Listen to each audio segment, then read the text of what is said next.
अच्छा जी, अब देखिए हमने अल्केन्स की नेमिंग की बात कर ली, ठीक है, और अब डायरेक्ट हम थोड़ा सा अल्केन्स की रिएक्टिविटी को डिस्कस करेंगे, रिएक्टिविटी ऑफ अल्केन्स को, ठीक है। बट उसके उसके पहले आपको एक चीज समझनी है कि मतलब आपको याद होगा, आप ओ लेवल्स में हम एक चीज पढ़ते थे कि केमिकल रिएक्शंस जो है, केमिकल रिएक्शन, कोई भी केमिकल रिएक्शन जो है ये कहाँ से स्टार्ट होता है। केमिकल रिएक्शन का जो स्टार्ट है, किसी भी केमिकल रिएक्शन का स्टार्ट कहाँ से होता है, फर्स्ट स्टेप क्या होता है, आप यूं कह लें, स्टार्ट कह लें या फर्स्ट स्टेप कह लें। तो first step of a chemical reaction, किसी भी केमिकल रिएक्शन का पहला स्टेप क्या होता है?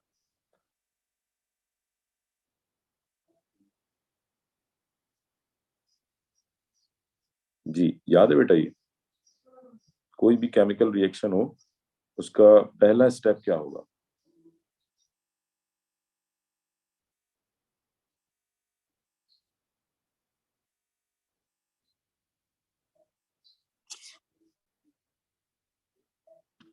Bond breaking. केमिकल रिएक्शन कहाँ से स्टार्ट होते हैं? इट स्टार्ट्स फ्रॉम, यानी पहला स्टेप क्या होता है? बॉन्ड ब्रेकिंग,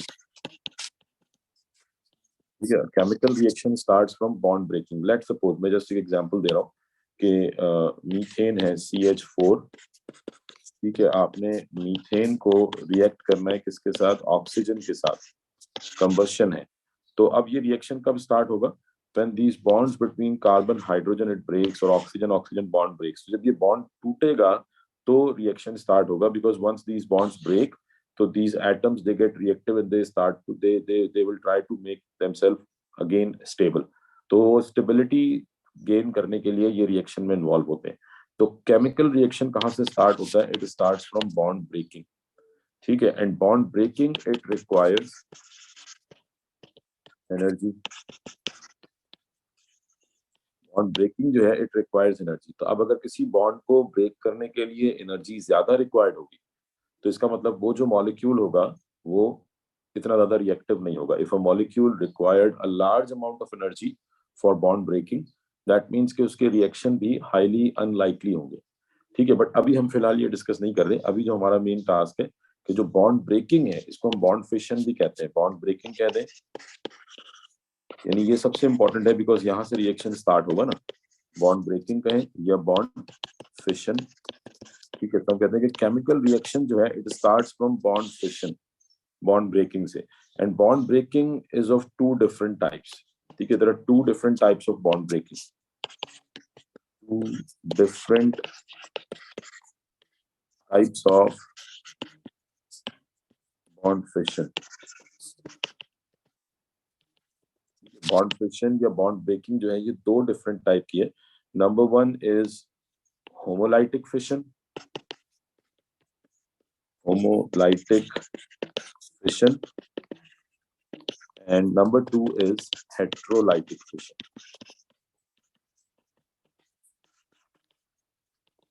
होमोलाइटिक फिशन और हेट्रोलाइटिक फिशन। अब इन दोनों में डिफरेंस क्या है ये थोड़ा सा आप समझ लें। होमोलाइटिक फिशन बेसिकली क्या है? बेसिकली ये जो आप, अच्छा एक और चीज ध्यान रखें कि जितने भी हम बात कर रहे हैं केमिकल रिएक्शंस की इन ऑर्गेनिक कंपाउंड, तो ऑर्गेनिक कंपाउंड्स बाय नेचर ये कौन से कंपाउंड्स हैं? दे आर आयोनिक और कोवेलेंट।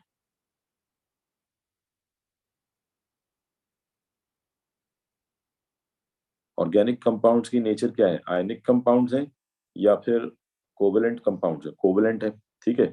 तो मतलब हम यहाँ पे जो बॉन्ड ब्रेकिंग की बात कर रहे हैं, हम कोवेलेंट बॉन्ड्स की बात कर रहे हैं। कोवेलेंट बॉन्ड कैसे बनते हैं? बाय शेयरिंग ऑफ इलेक्ट्रॉन्स, ठीक है। तो वो कोवेलेंट बॉन्डिंग का कॉन्सेप्ट आपका बिल्कुल क्लियर होना चाहिए। उसकी रिकॉर्डिंग्स भी मेरे पास चैनल पे अपलोडेड है, तो आप वहां से भी जो है वो उसको कवर कर सकती हैं, ठीक है, अगर कोई भी प्रॉब्लम हो। तो कोवेलेंट बॉन्ड जो है ये शेयरिंग ऑफ इलेक्ट्रॉन से बनता है। तो अब होमोलाइटिक में और हेट्रोलाइटिक फिशन में डिफरेंस क्या है ये थोड़ा सा समझें। लेट सपोज हम कहते हैं कि जी ये ए और बी के दरमियान एक बॉन्ड है, यानी ए और बी के दरमियान कोवेलेंट बॉन्ड बन रहा है। ये कैसे बनता है? When A share one of its electron with B. तो ए ने अपना एक इलेक्ट्रॉन शेयर किया, बी ने अपना एक इलेक्ट्रॉन शेयर किया, तो ये म्यूचुअल शेयरिंग से कोवेलेंट बॉन्ड बन गया, क्योंकि दोनों ने एक इलेक्ट्रॉन शेयर किया, तो ये सिंगल कोवेलेंट बॉन्ड है। अब बॉन्ड बन चुका है, अब अगर आपने रिएक्शन करना है तो आपको ये बॉन्ड तोड़ना है। और ये जो बॉन्ड ब्रेकिंग है हम कह रहे हैं कि ये टू टाइप की, either it will be homolytic fission और हेट्रोलाइटिक फिशन। तो होमोलाइटिक में और हेटेरोलाइटिक में डिफरेंस क्या है? होमोलाइटिक फिशन क्या है कि when both the atoms take back their electrons, यानी बॉन्ड टूटे, बी अपना इलेक्ट्रॉन ले जाए, ए अपना इलेक्ट्रॉन ले जाए, जो एक एक इलेक्ट्रॉन इन्होंने शेयर किया था, if they take back their electrons, then this type of fission is called homolytic fission. और हेटेरोलाइटिक फिशन क्या है कि when both these electrons are taken by either B और ए, अगर दोनों इलेक्ट्रॉन एक ही एटम ले जाए, अब इसमें एक इलेक्ट्रॉन बी का है, एक इलेक्ट्रॉन ए का है, but let's suppose if B is more electronegative, let's say B is more electronegative. Electronegative समझती हैं आप?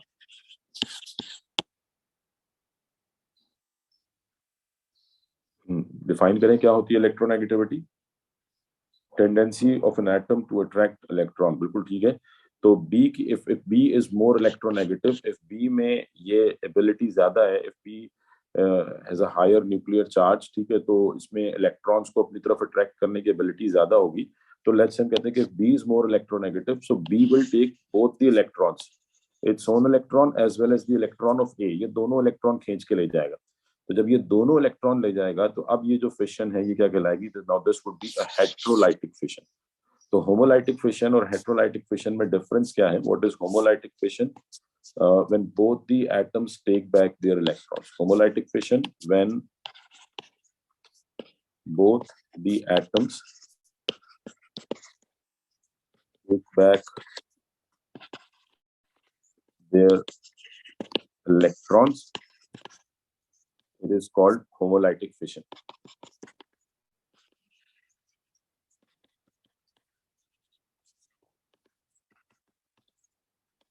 और ये मोस्टली कब होता है? It mostly occurs when both the molecules are when a molecule is non-polar. It mostly occurs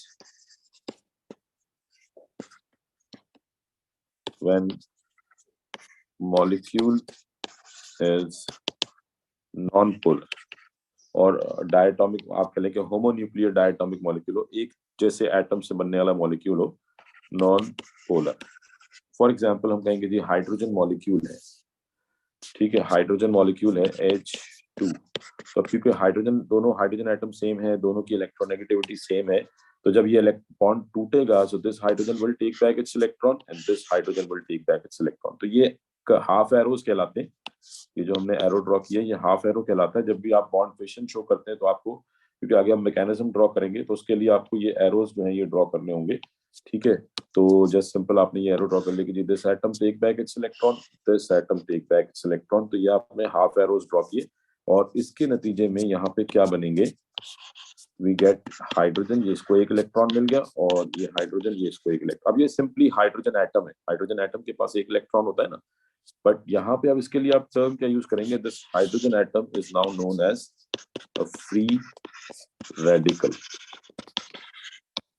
This hydrogen atom is known as a free radical. And what is a free radical? A free radical is a particle or a species which has an unpaired electron available. So free radicals क्या होते हैं? Particles or species which has an unpaired electron available. ठीक है जी, particles or species which has an unpaired electron available, those are called free radicals. ठीक है, ये free radical कहलाते हैं, and it forms due to homolytic fission. It forms due to the homolytic fission. तो जब homolytic fission होगी, both the atoms take back their electron and we get free radicals. Free radicals क्या है? Which have unpaired electron. एक single electron हो orbital के अंदर, तो ये free radical कहलाएंगे. They are highly reactive. Because hydrogen के पास अगर एक इलेक्ट्रॉन है तो इसको अपना ड्यूप्लेट कंप्लीट करना होगा, तो उसके लिए ये जान लगा देगा, ठीक है जी। तो दे आर हाईली रिएक्टिव। ये जो फ्री रेडिकल्स होते हैं ये हाईली रिएक्टिव होते हैं, और ये कब बनते हैं? जब होमोलाइटिक फिशन होती है, जब दोनों एटम्स इस तरह से टूटते हैं, मॉलिक्यूल इस तरह से टूटता है कि दोनों एटम अपने अपने इलेक्ट्रॉन वापस ले लें, और ये मोस्टली कब होता है? In non polar molecules. But ऐसा नहीं है कि हमेशा नॉन पोलर मॉलिक्यूल होमोलाइटिकली ही टूटेगा, इट डिपेंड्स ऑन कंडीशंस। बाज़ औक़ात हेटेरोलाइटिकली भी ब्रेक होता है, बट वो अभी मैं उस डिटेल में नहीं जा रहा, ठीक है। एक और एग्जांपल ले लेते हैं इसकी होमोलाइटिक फिशन की। यहाँ तक क्लियर है बेटा? ये समझ आई है बात? कोई कंफ्यूजन इसमें?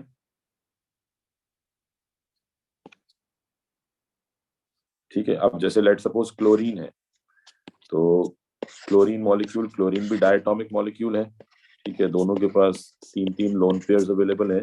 अब अगर आप ये क्लोरीन बॉन्ड तोड़ते हैं और ये होमोलाइटिकली टूटता है, तो let suppose this chlorine take back its electron, this chlorine take back its electron, and we get two chlorine free radicals. तो अब ये तीन तो पेयर ऑफ इलेक्ट्रॉन्स हैं, एक इसके पास अनपेयर्ड इलेक्ट्रॉन आ गया, ऐसे ही इसके पास भी एक अनपेयर्ड इलेक्ट्रॉन आ जाएगा। तो अब इसको आप क्या नाम देंगे? This is chlorine free radical, ठीक है। ऐसे ही लाजमी नहीं है कि ये हमेशा होमोन्यूक्लियर डायटोमिक मॉलिक्यूल हो। लेट सपोज CH4 है, CH4 में अगर हम कार्बन हाइड्रोजन को ये एक बॉन्ड तोड़ते हैं, लेट सपोज ये जो बॉन्ड है CH बॉन्ड ये टूटता है, आपने कहा जी ये अपना इलेक्ट्रॉन ले गया, ये अपना इलेक्ट्रॉन ले गया, तो अब क्या बनेगा? We get CH3 plus H। तो अब ये जो CH3 है इसको आप क्या नाम देंगे? हाँ जी, ये क्या कहलाएगा?